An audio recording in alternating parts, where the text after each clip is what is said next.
Mas então é isso, a minha esposa é palestina, ela é cristã, ela vem de uma linhagem muito antiga de cristianismo e ela é muito resiliente, que aliás é muito importante. Então a minha vida foi aperfeiçoada como um acadêmico. Eu tive maravilhosos privilégios de viajar, fazer fama, consultas, publicações.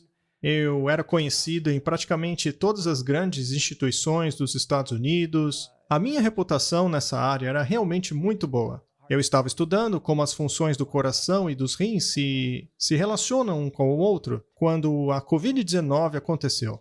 E eu fiz o que um médico instintivamente costuma fazer, que é salvar o maior número de vidas possível, por meio do meu trabalho, dos meus contatos, da minha autoridade no país. Mas, dentro de poucas semanas, eu percebi que algo estava muito errado. Médicos que eram amigos meus, que iam desde Belmont, New Jersey, até Baylor, em Dallas, estavam praticamente deixando as pessoas morrer, serem trucidadas por este vírus.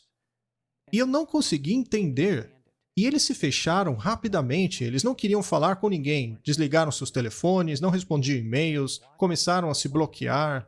Esses médicos estavam deixando seus pacientes serem trucidados. Eu não podia acreditar, não podia. E ficou ainda pior quando as vacinas chegaram. Os mesmos médicos que impediram o tratamento de seus pacientes, intencionalmente deixando-os morrer, foram os mesmos médicos que passaram a promover as vacinas. Exatamente os mesmos. Quando eu fui ao programa do Tucker Carlson, eu falei nos bastidores para ele, Tucker, os dois estão interconectados. Tem alguma coisa acontecendo aí. E então, como um cristão razoável, eu comecei a enxergar as coisas. E quando eu digo cristão razoável, eu quero dizer que eu frequentava a igreja, eu entendia os princípios cristãos, eu aceitava Jesus como meu salvador, ensinava meus filhos nos princípios cristãos. Mas até esse ponto eu não imaginava que Deus estava conduzindo a minha vida de maneira específica. Eu não achava que Satanás estava atuando em tudo isso. Eu achava que o mal era um conceito, mas que tudo acontecia aqui dentro da esfera humana. Mas foi aí que chegou 2020. Neste ano eu percebi que apenas publicar um estudo sobre tratamento do Covid era quase que um sacrilégio à medicina. Quando eu publiquei um tratamento no jornal American General Medicine, eu recebi cartas de todas as partes, do Dr. Duke Manesh, do Dr. McMaster, do Brasil, e eles diziam, Dr. McCullough, você não pode tratar o Covid. Não pode tratar a Covid. Mas eu dizia, é claro que eu consigo. E com o tempo eu fui angariando ainda mais evidências disso. Eu dizia a eles, juntem-se a mim em tratar esses pacientes, vamos salvar vidas. Mas eles diziam, não, eu não posso fazer isso. E depois que os medicamentos evoluíram um pouco mais, eu consegui desenvolver um segundo protocolo de tratamento. E lá no Hospital Baylor, nós temos o privilégio de publicar os papéis no Jornal Americano de Cardiologia praticamente em nossos escritórios.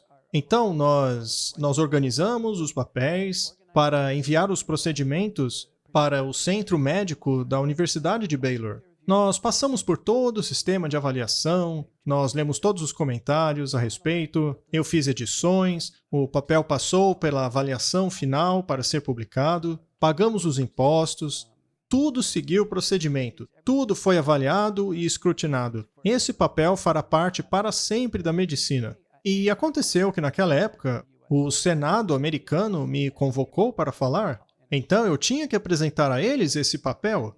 Acontece que eu esperei e nada aconteceu, o papel não era publicado. Finalmente eu consegui falar com alguém no telefone e eles me disseram, olha, tem um problema com esse papel. Eu disse, problema? Se tivesse algum problema, isso teria sido pontuado 2 meses atrás. Esse protocolo já está pronto, já foi revisado, já foi julgado. Até mesmo os impostos foram pagos. Mas me disseram que eu tinha que falar com o editor. Acontece que ele ficava do outro lado do corredor. Eu simplesmente abri minha porta e fui até ele. Ele era um editor sênior, um dos médicos mais publicados na medicina. Ele ficou à frente dos maiores jornais de medicina por muito tempo. E eu disse a ele, Dr. Roberts, existe algum problema com o papel? E ele disse, olha, eu nunca vi isso em meus 50 anos de edição. Esse papel foi removido da Biblioteca Nacional de Medicina. E agora há uma reclamação administrativa dizendo que ele se sobrepõe muito em relação ao primeiro papel. Entenda uma coisa, a Biblioteca Nacional de Medicina é um banco de dados de computador. Não é operado por pessoas, é um banco de dados de computador. Nele são feitas cerca de 20 mil inserções por dia. Ele não pega uma coisa e compara com a outra.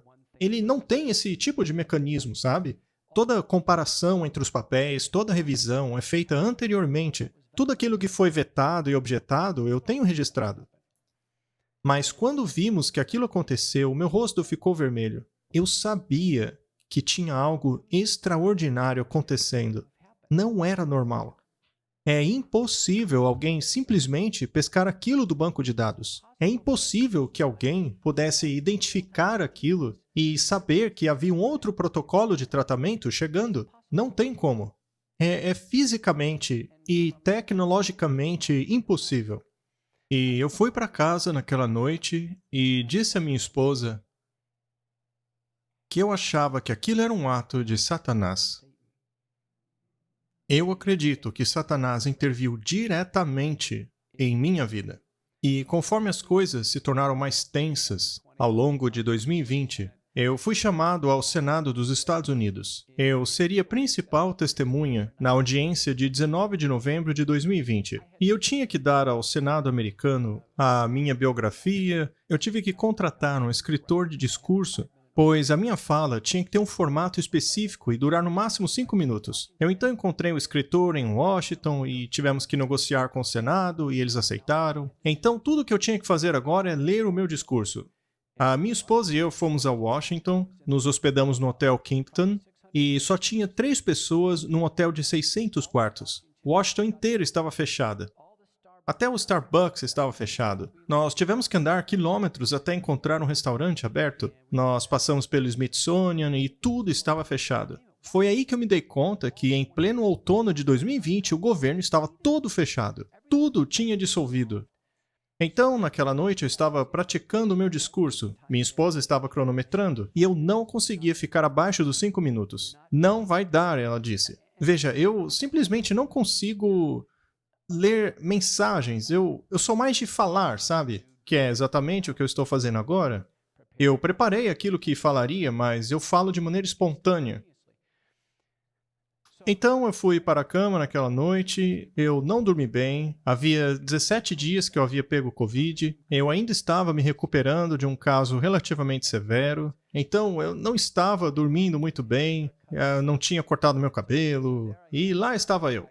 Finalmente havia chegado no Senado. O discurso de abertura havia sido feito pelo senador Johnson, que era o representante da maioria, e o outro discurso de abertura feito por Gary Peters, de Michigan, que era o representante da minoria. E o senador Johnson não tinha máscara. Ele estava lá todo saudável e enérgico, dizendo: "Hoje eu trago médicos aqui para nos contar aonde eles estão tendo sucesso no tratamento da Covid." Já o Gary Peters tinha uma máscara preta, e o Gary Peters disse: "Muito bem, o que eu quero que a América saiba hoje é que ela não tem esperança." O que ele quis dizer é que ele não queria que a América tivesse falsas esperanças, mas escorregou da boca dele que ele não queria que a América tivesse esperança. Ele não queria que a América tivesse esperança, eu nunca vou esquecer isso. O Senado estava relativamente vazio naquele dia. Muito mais gente deveria estar ali. Deveriam estar o Mitt Romney, a Kamala Harris, mas todos estavam ausentes. Depois dos comentários, chegou a minha hora de testemunhar. Após o senador Johnson me apresentar, eu olhei para aquele discurso impossível de 700 palavras em 5 minutos, e eu olhei para o relógio e estavam lá cravados 5 minutos. Eu então virei aquele discurso de cabeça para baixo e comecei a falar. E naquele momento, eu senti como se um raio tomasse conta do meu corpo. A minha voz mudou, eu me tornei mais agressivo, eu fiquei super concentrado e não errei uma única palavra. Eu não tropecei em nenhum ponto. Eu mostrei os meus protocolos, eu fui claro naquilo que queria dizer e eu finalmente concluí. Eu concluí que vidas americanas estavam sendo perdidas porque o tratamento precoce estava sendo negado. E eu também concluí que havia ocorrido uma fraude acadêmica na literatura. E eu usei essas palavras mesmo. E quando eu terminei e olhei para o relógio, estava exatamente 5 minutos, nem um segundo a mais ou menos.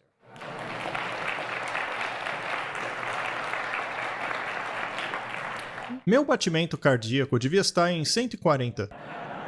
E eu basicamente percebi que algo tinha acontecido ali.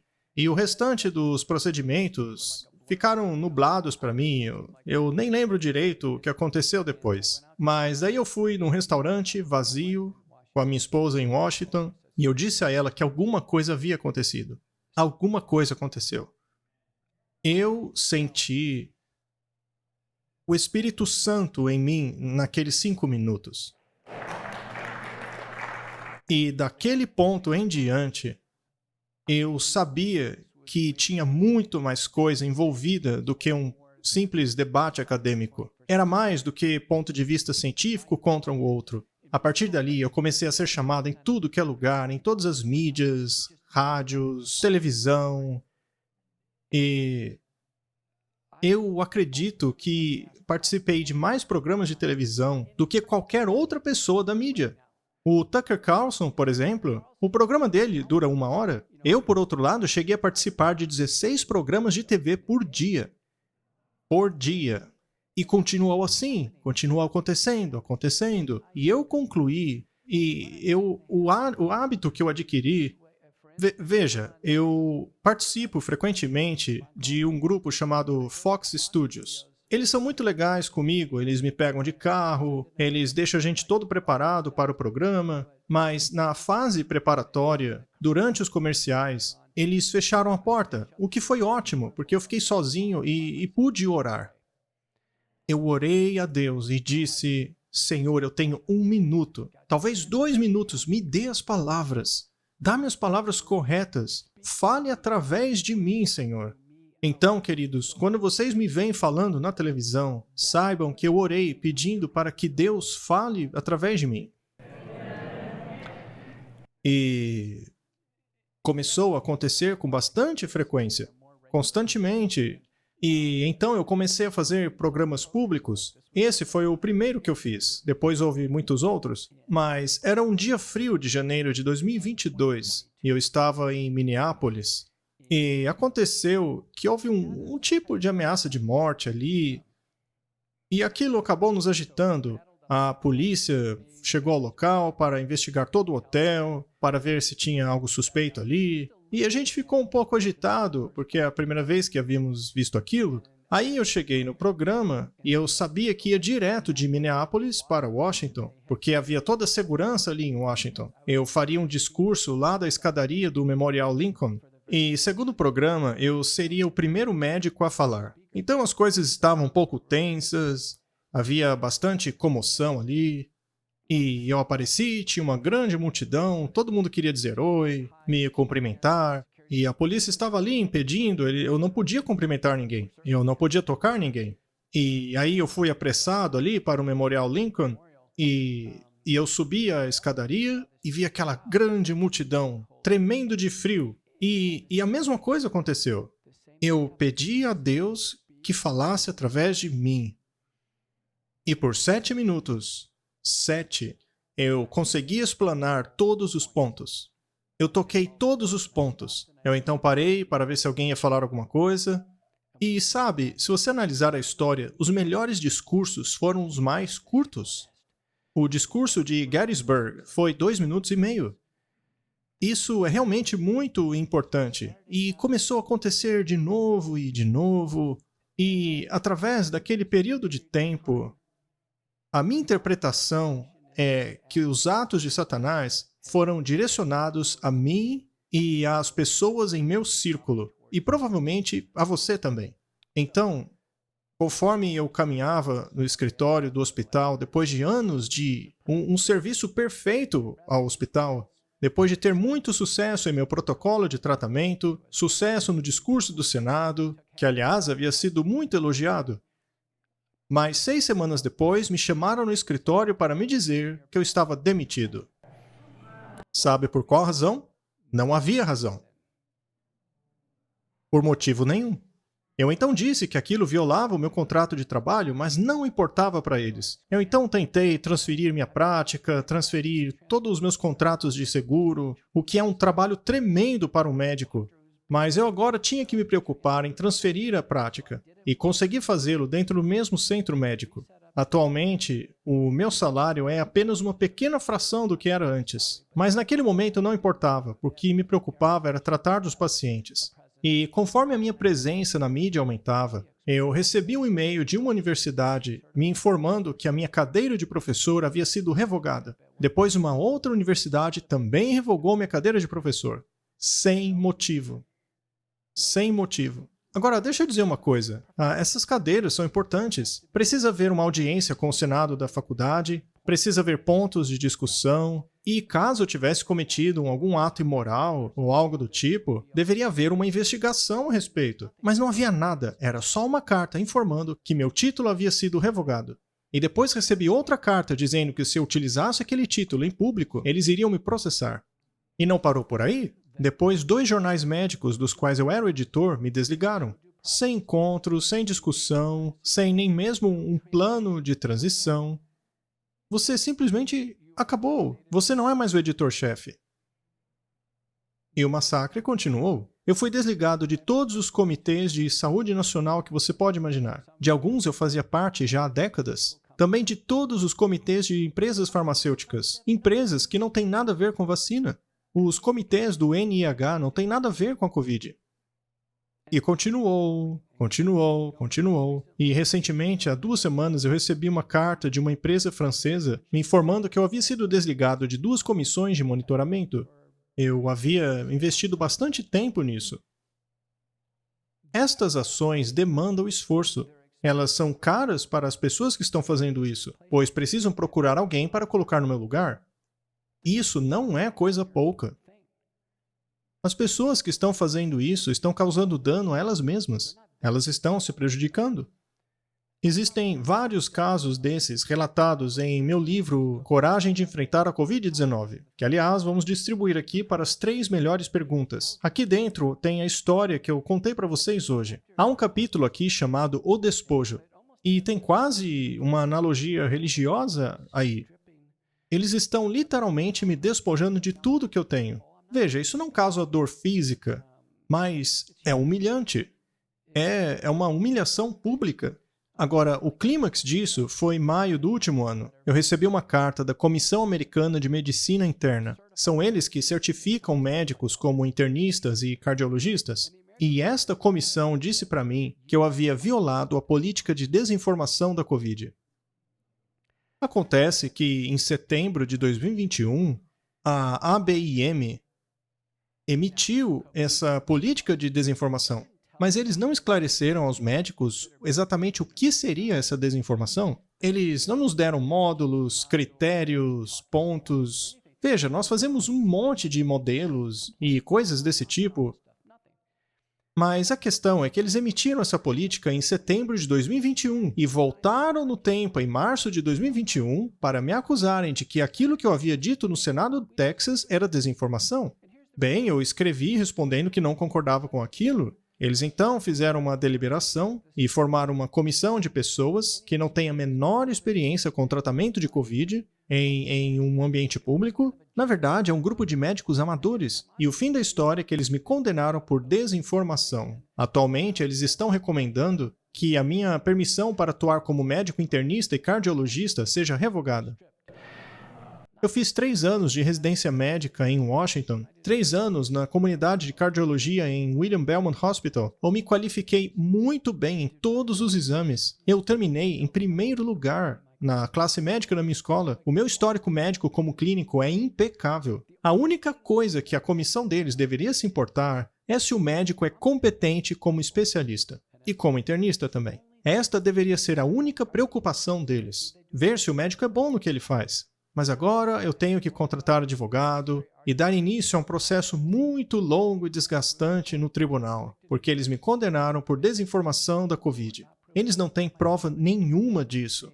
Tudo o que eu falei está muito bem documentado, as datas estão todas discriminadas, mas a questão é essa. Eu estou à beira de perder o meu registro. Eu provavelmente serei a primeira figura pública a perder o seu direito de atuar como médico sem nenhuma razão clínica para isso. Como resultado disso, eu não poderei mais fazer contratos com nenhuma empresa, eu não poderei mais trabalhar em hospitais, então toda a minha carreira começou a se dissolver. A partir do momento em que eles me condenaram por desinformação da Covid, eu fui intimado por telefone a comparecer ao escritório do lugar em que eu trabalho. É um centro médico de referência, um lugar realmente muito bom. A minha atuação naquele centro foi impecável. Então eles me chamaram para o escritório e simplesmente me demitiram. Por razão nenhuma. Sem motivo. Então, naquela noite, eu fui para casa, disse à minha mulher que eu havia sido demitido por nenhum motivo. Os médicos que me demitiram eram meus amigos. Frequentamos a escola médica juntos. Eles simplesmente não conseguiam olhar para minha cara. Você está demitido. Eles estavam tão desconfortáveis. Não houve emoção nenhuma, eles nem estavam bravos comigo. Mas eles tinham um tipo de trevas neles. Eles estavam quase tremendo e suando. Eles estavam cheios de medo. O medo tomava conta deles. Eu reconheci claramente que a linguagem corporal deles era de puro medo.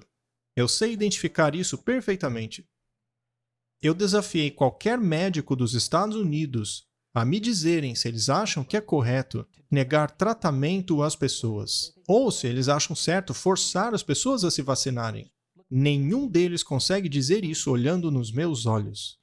Eles não me mandam e-mails mal criados, eles não me mandam nenhuma mensagem, eles não conseguem se dirigir a mim.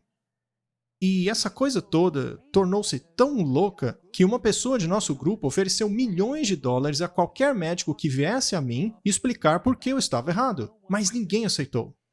Ninguém aceitou. E quando eu cruzo com as pessoas nos corredores, porque eu ainda tinha algumas sessões clínicas para completar ali, os médicos simplesmente olhavam para o chão. Ninguém me olhava no olho. Eles não conseguem. As enfermeiras sabem exatamente o que está acontecendo, mas os médicos, eles não me olham nos olhos. Isto é o sinal do enorme fardo que eles estão carregando. Eu cheguei à conclusão que isso tem que ser a atuação de Satanás. Entendam uma coisa. Se os médicos realmente soubessem que não tratar pacientes fosse imoral, antiético, se eles realmente soubessem que as vacinas estão matando as pessoas, eles com certeza iriam trocar ideia, falar entre si sobre isso, mas eles estão quietos. Os próprios médicos tomaram a vacina e ainda estão tomando. Acabou surgindo um cisma entre os médicos. Há cerca de 500 mil deles que dizem claramente, eu não vou tomar a vacina. Cerca de 500 mil deles. E depois há cerca de 100 mil deles que não tomaram a vacina porque não acham que é segura, mas não vão falar. E o restante que tomou a vacina é 900 mil. Eu vi uma estimativa dizendo que 96% dos médicos cardiologistas tomaram a vacina. Então os médicos compraram essa ideia completamente. Eu acho que se trata de uma guerra espiritual. Eu acho que o que estamos vendo é obra de Satanás. Vocês sabem disso. Quando o próximo jovem atleta morrer, que aliás estamos vendo todos os dias nos jornais, e esse artigo vai mostrar um jovem perfeitamente saudável que morreu de repente na quadra do esporte, ou morreu no vestuário do colégio. Você vai ver esses artigos falando, ele era uma boa pessoa, era um jovem fantástico, tal, mas nunca vão abordar o que aconteceu com ele, por que ele morreu daquela maneira. E também não vai ver nenhuma reação dos pais. O caso simplesmente será esquecido. Os pais não falam sobre isso. Não há menção alguma se eles tomaram a vacina ou não. Eles não mencionam sequer se ele teve Covid, eles não mencionam nada. É simplesmente como se aquele jovem desaparecesse, como uma fagulha, e acabou. E provavelmente, enquanto eu estou falando aqui, um jovem vai morrer. E toda vez que esses jovens morrem, não há menção alguma dessas coisas. Investigação zero. E, na verdade, se eles tomaram a vacina no passado, você não vai nem descobrir no Google. Eles removem essa informação. Alguém muito competente deve estar monitorando isso para omitir essa informação. A Irene Cara, aquela mulher que cantava a música do Flashdance, ela morreu de repente recentemente. E as pessoas estão dizendo, ela morreu, de repente, aconteceu, mas alguém investigou e viu que ela tomou a vacina. Ela tinha publicado isso no Twitter dela. Alguém investigou e acabou achando. E isso acontece sempre. Quando o Damar Hamlin, o jogador do Buffalo Bills, teve um ataque cardíaco no campo, dentro de 24 horas foi toda uma equipe de filmagem atrás de mim querer saber a minha opinião. E eu escutei 24 horas de comentários na mídia, pessoa atrás de pessoa, jogadores da ativa, jogadores aposentados, nenhum deles fez menção da possibilidade daquele evento ter sido causado por uma miocardia induzida pela vacina. Foi uma linha direta. A linha direta foi que o governo americano pagou a Liga de Futebol Americano em 2021 para incentivar a vacina. E a Liga de Futebol Americano estava tentando decidir o que fazer, então o FDA disse que a vacina causa miocardite. Ou seja, esses atletas não podiam tomar a vacina. Eles não podem ter miocardite. Mas a Liga de Futebol Americano, no meio do verão de 2021, obrigou todos eles a tomarem vacina. Então, por 8 meses, todos os jogadores foram obrigados a tomá-la. Provavelmente 95% dos jogadores tomaram. Eu disse ao Tucker Carlson uma semana atrás, e também a Laura Ingraham, que isso é uma linha direta. É uma linha direta. Qualquer médico que não está considerando a vacina está em algum tipo de transe, algum tipo de neblina. Eles não estão considerando a vacina. Isso só pode ser algum fenômeno psicológico. Eu acho que quando eles comportam-se dessa maneira, eles não conseguem imaginar que a mesma coisa poderia acontecer a eles. O motivo pelo qual os jogadores parecem tão nauseados e os comentaristas pálidos é porque eles têm medo de serem os próximos. Eles têm medo de serem os próximos. Será que eu vou ser o próximo? A vacina e tudo nela, a maneira como ela tem sido utilizada, poderia ser contextualizada como um instrumento do diabo. Ela se encaixa em todas as características de um instrumento como esse. Ela divide as pessoas, ela as torna doentes, ela faz as pessoas terem medo e remove a alegria. Ela tira a claridade, ela cria confusão, dúvida, tudo em uma agulhada. Se ela fosse simplesmente um placebo, ela já se enquadraria como instrumento do diabo, pois os resultados são nefastos da mesma maneira. Eu acho que a doença da Covid-19 foi um instrumento do diabo. Essa doença fechou igrejas enquanto bares ficaram abertos, assim como as casas de striptease. Essa doença assustou os nossos idosos. Ela os tirou de nós. Ela tirou o último Natal deles, o último aniversário. Dividiu as famílias. Ela criou uma quantidade infinita de medo e sofrimento. E a hospitalização em si, eu já acho que representa o mal. Os próprios hospitais, que eram um lugar de esperança e recuperação, tornaram-se armadilhas da morte. Isso é verdade. Os horrores que aconteceram dentro dos hospitais são indescritíveis, no que se refere à Covid. Houve relato após relato, processo após processo. É inexplicável.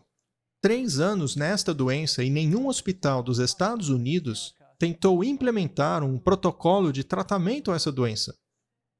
Nenhum hospital em Michigan alegou ser capaz de tratar essa doença. Não há estatísticas para comparação em Michigan.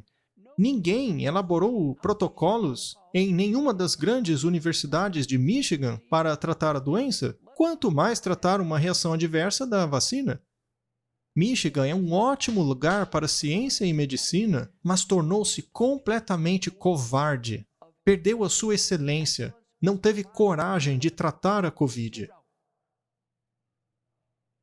É inimaginável. Foge da minha concepção. A única coisa que poderia fechar a Universidade de Michigan agora, a única coisa que poderia fazer a Escola Médica de Michigan tão ineficiente como tem sido, a única explicação para toda essa letargia é algum tipo de força, uma força maligna que esteja atuando aí. É a única explicação.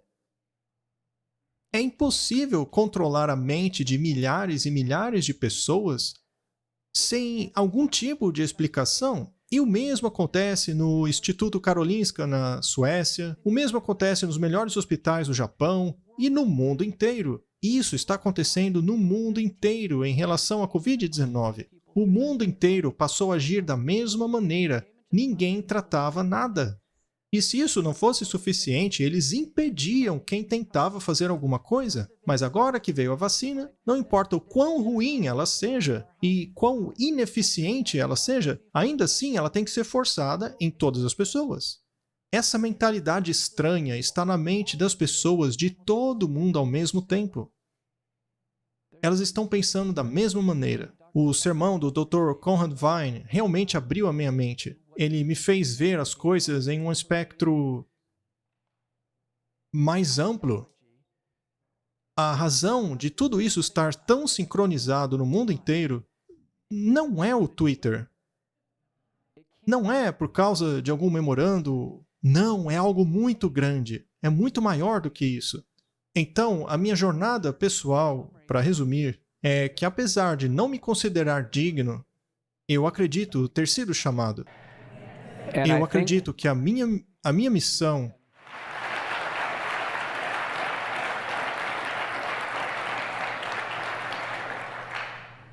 a instrução que me foi dada é a de entregar uma mensagem. Entregar uma mensagem. E, assim como em muitos exemplos da Bíblia,